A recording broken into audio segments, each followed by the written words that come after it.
Hey guys, what's going on? Welcome back to Paladins. And today I'm going to give you my personal ranking of the support troops on here from the worst support troop to the best support troop.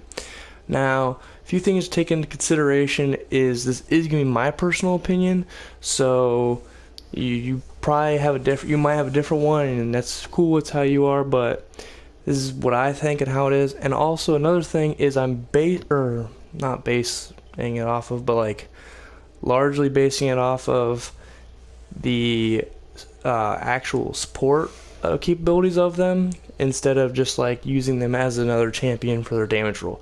So this is focusing on who's better healer for you and who's a better pick to help your team in the long run. So coming in at 7th, and my least favorite support troop is Pip.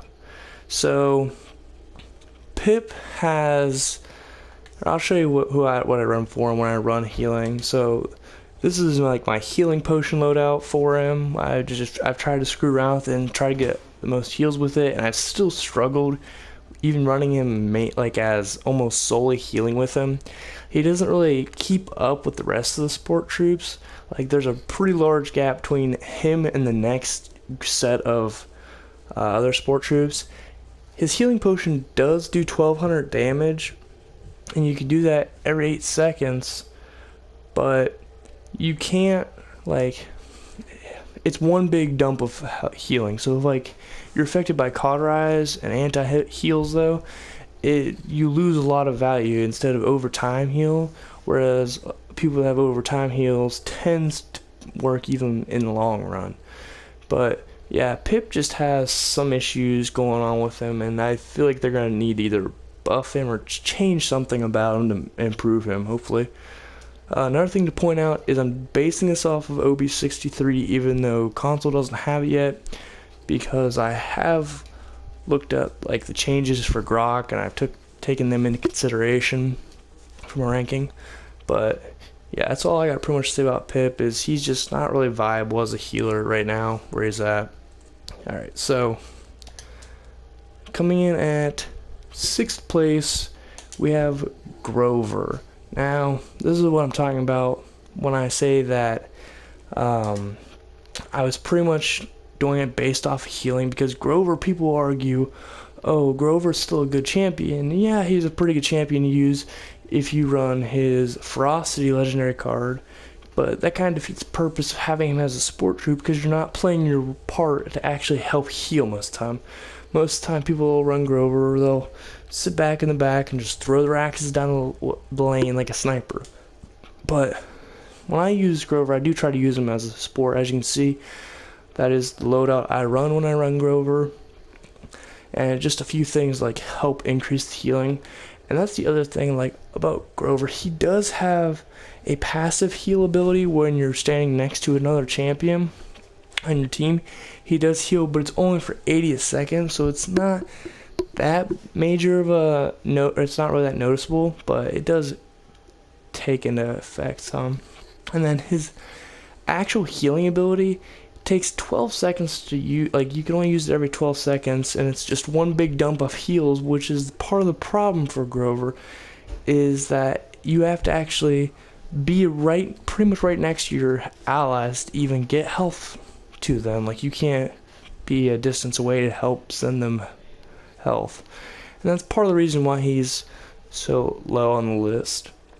I'm not really sure how they could fix him to make him maybe a better healer. I don't think Grover really needs that many changes, because you can still use Grover as a good healer or a good champion. It's just he will struggle as a healer how he is still. That's normal, even though his ultimate is one of the it's one of the best healing ultimates, but still, it is your ultimate, and it doesn't last that long, really, 5 seconds, and you can still just get mowed down by a bunch of damage troops. So, all right, here's where it's probably gonna start getting kind of controversial. Coming in at 5th place, I have Saris. Now, I know people will try to tell you. They'll try to tell you that Saris is the best support champion, and that's how they feel. That's how they're gonna feel. But here's what I have to say about her. So, yes, I don't have a lot of legendary cards because I am free to play, but I have played around with a lot of legendary cards because they have had several different events where all the legendary cards were available to you. So I do know how they work. So if that's people's arguments like, oh, you haven't used the right legendary card for her, well, I have. So I have healing loadout for her. No, it's my normal loadout for her, actually. I don't really run Saris that often. But she does do a good job in giving you heals. Like, that's the thing again.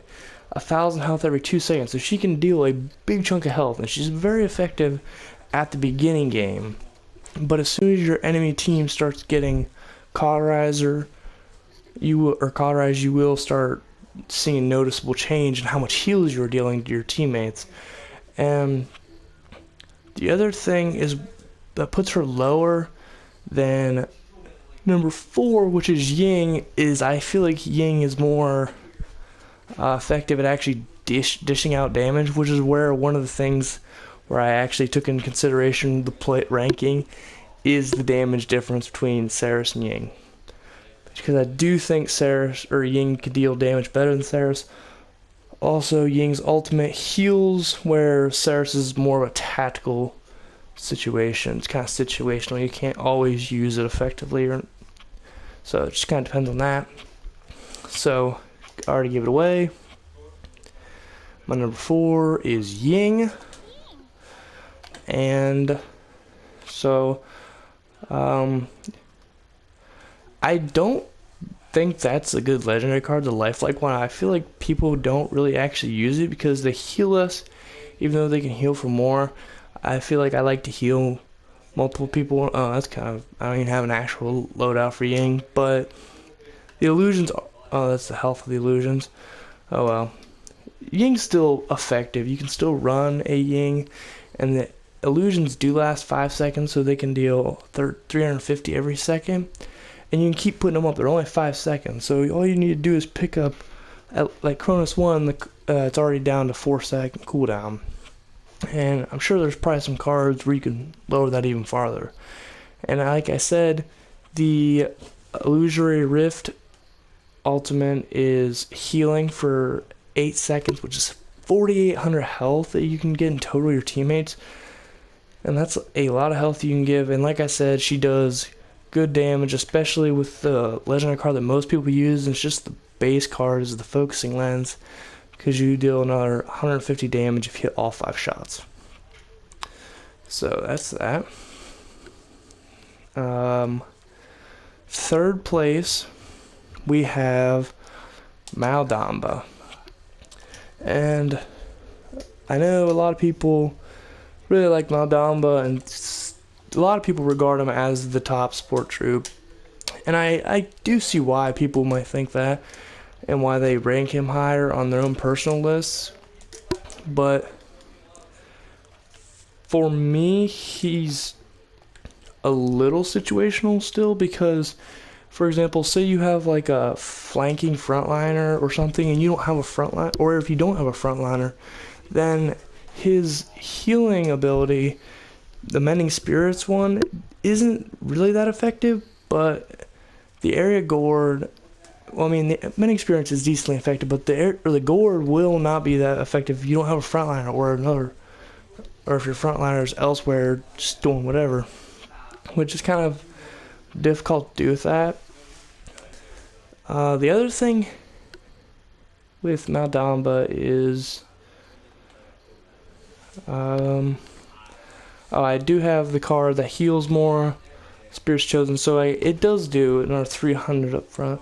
So you can deal a lot of support or do a lot of healing with Maldamba, and he is rightfully ranked high, but he is a little difficult for people if you're just starting to play. Some people have problems with his snake, the accuracy, just different things like that makes him a little unfriendly. So yeah, the pros will tell you he's at the top, and at competitive level he is one of the top sport champions.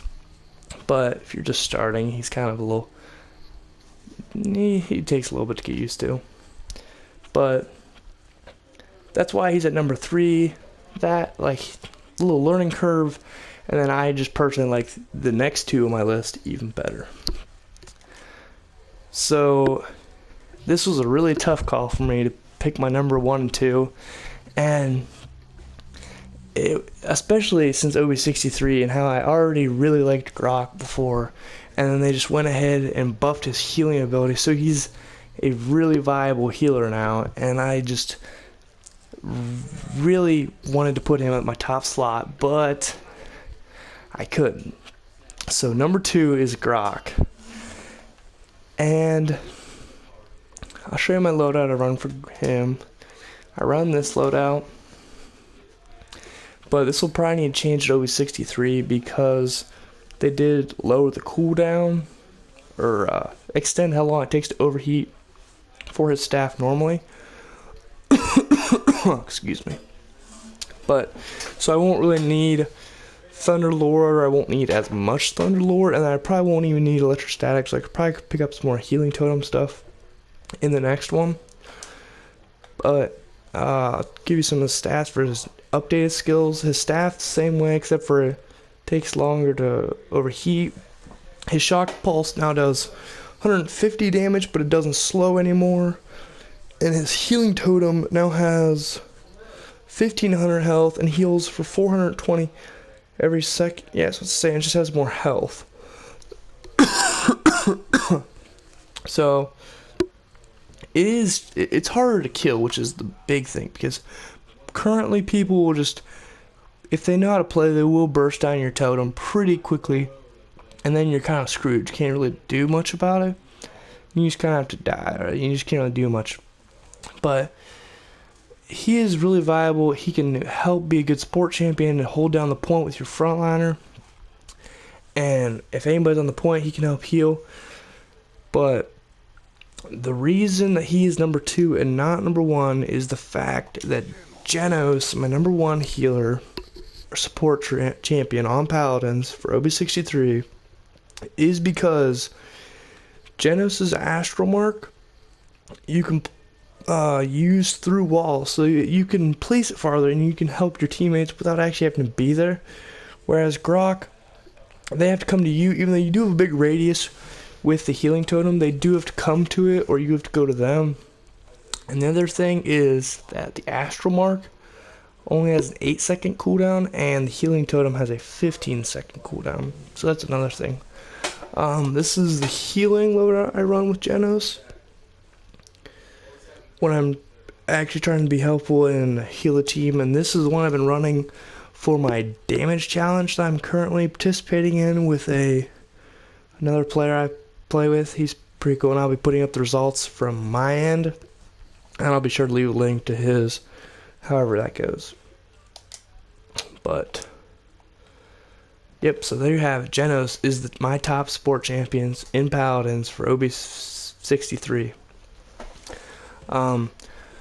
So if you guys like that, be sure to, or if you like this video, be sure to leave a comment, or leave a like, leave a like, and if you want to see the other 3 classes, be sure to leave a comment, and I'll be sure to do them, and I could probably keep updating it as it goes. Maybe not in a full, I might make new full videos, I don't know, it depends on like how large of an update the update does, like how much the update actually changes.